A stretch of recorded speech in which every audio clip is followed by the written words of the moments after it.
7वें अध्याय में ज्ञान विज्ञान योग का वर्णन है। ज्ञानम तेहम सविज्ञानम इदम वक्ष्याम श्रेष्ठः यद् ज्ञात्वा न भूयो अन्यद् ज्ञातम् अवशिष्यते। भगवान कहते हैं ये जो गीता है ये हर व्यक्ति के लिए अलग अलग अर्थ देती है। इसलिए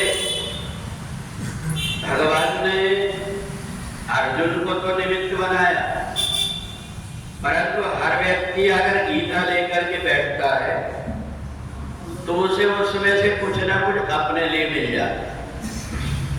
और इसलिए जब कभी मन उसका विचलित हो, जब कभी मन के अंदर बहुत प्रकार की उलझन हो, तब ऐसा गीता को लेकर के बैठ जाए जैसे भगवान श्री कृष्ण मेरे पास बैठे हुए हैं और वो मेरे को समझा रहे हैं। और भगवान ने कहा कि हर चीज हर व्यक्ति के पास होती है, पर मनुष्याणाम सहस्रेषु कश्चित् हजारों व्यक्ति में कोई एक बहुत सारे जो दाने पड़े रहते हैं उसमें से मोती को उठा करके अपने काम में ले लेता है। जिसको पता है मोती का वो हर दाने में से छांट करके निकाल देता है। ऐसे ही गीता भी। तो इसलिए भगवान ने सबसे पहले श्लोक में कहा मया सक्त मना पाठ। संसार में तुम अपने मन को आसक्त मत करो। तुम्हें अगर मैंने मन दिया हूं तो तुम ये मन को मेरे में लगाओ, क्योंकि अगर संसार में लगाओगे तो तुम अभी की दृष्टि से सोचोगे कि ये अच्छा हो रहा है, ये बुरा हो रहा है। परंतु अगर मेरे में मन को लगाओगे तो तुम्हें ये प्राप्त हो जाएगा ज्ञान की बहुनी में व्यतीतानी जन्मानी तवचार। हमारे मेरे और मेरे परिवार के लोगों के एक नहीं अनेक जन्म हो गए। अब इनके पिछले जन्म में किस प्रकार के कर्म इनको भोगना है, इसमें मैं बाधा नहीं बन पाऊंगा, न मैं अपने मन की नहीं कर पाऊंगा। इसमें इसके भाग्य ही काम आएंगे। इसलिए मैं अपनी तरफ से जितना भी जो कुछ कर सकता हूं वो करूं, इसके बाद में परमात्मा के ऊपर उसको छोड़ो। इस प्रकार से जब मया सक्त मना पाठ, जब उसका मन मेरे में लग जाता तो मेरे को समझ में आ जाता कि ये मेरा, ये संसार का नहीं है। इसलिए योग क्षेमम भाम्याम, फिर मैं उसको जो कुछ उसके पास में है और जो उसको नहीं है उसकी व्यवस्था के लिए मैं कोई ना कोई उपाय करते रहता हूं। तो इसलिए ये ज्ञान को मगर छांट कौन पाता, बोले मनुष्याणाम सहस्रेषु, हजारों व्यक्ति में कोई एक होता जो छांट लेता।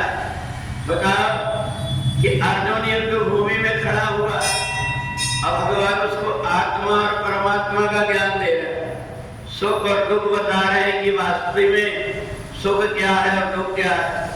तो इसलिए प्रत्येक जीवात्मा अपने कर्म के बंधन से बंधा हुआ। जिस प्रकार से एक सीढ़ी में जो कुछ भी पहले का भरा हुआ है वही जब कभी भी सीढ़ी को लगाओ तो वही चलती रहती है। हम सोचते हैं कि जब भी हम लगाते हैं इसमें यही क्यों चलता है। अगर हमें ज्ञान हो जाए कि जो कुछ उसमें भरा हुआ है वही चलेगा, व्यक्ति वही करता है जो पहले जन्म का उसका भरा हुआ है। इसलिए परमात्मा के अतिरिक्त कहीं भी मन को लगाए तो एक न एक दिन पछताना पड़ेगा। इसलिए भले संसार में हमें परमात्मा ने भेजा है, परंतु ये मन को हम अगर परमात्मा में लगा लेते हैं तो हमें फिर बाद में पछताना नहीं पड़ता। और इसी को ज्ञानी और विज्ञानी कहते हैं। संसार में तो सब प्रकार के लोग हैं, अज्ञानी भी हैं और ज्ञानी भी हैं, खोजी भी हैं और विज्ञानी भी हैं, खोज करने वाले भी हैं। व्यक्ति को कहते कि दूर बैठा हुआ कोई व्यक्ति को हमारे हाथ के मोबाइल में उसका चेहरा देख सकते हैं तो कोई मानता नहीं, उतनी दूर बैठा व्यक्ति कैसे देख लेगा। पर आज व्यक्ति ने खोज करके वीडियो कॉलिंग में दिखा दिया कि देखो कितना भी दूर व्यक्ति बैठा हो वो देख लेगा। तो इसलिए परमात्मा की लीला को जिन खोजा से पाइया गहरे पानी फेंक, परमात्मा की उन महिमा को जिसने जितना खोजा उतना पाया है।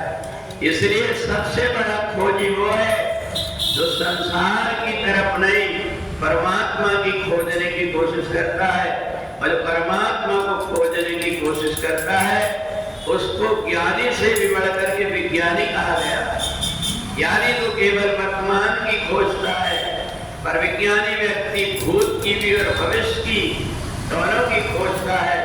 तो ज्ञान और विज्ञान योग में भगवान ने हमें गीता के रूप में स्वतः अपनी उपस्थिति दिया। जब कभी हम गीता ना भी पढ़ पाए, गीता हाथ में रख करके आंख बंद करके भगवान के स्वरूप का ध्यान करें, हमारे मन के अंदर अपने आप ही उस प्रकार के विचार आने लगते हैं। ये जीवन है, पता नहीं कितने प्रकार की उलझन आते रहती है। कई बार व्यक्ति इतना निराश हो जाता है, अब इस जीवन से तो चले जाना अच्छा है, परंतु उसको ये पता नहीं है कि जाना कोई हल नहीं होता, बल्कि परमात्मा को पकड़ लेना इसका हल होता है। जो परमात्मा से जितनी दूरी रहती है उतना ही परेशान होता है, और जो परमात्मा के जितने निकट रहता है उसका जीवन उतना आसान हो जाता है। बोले वृंदावन बिहारी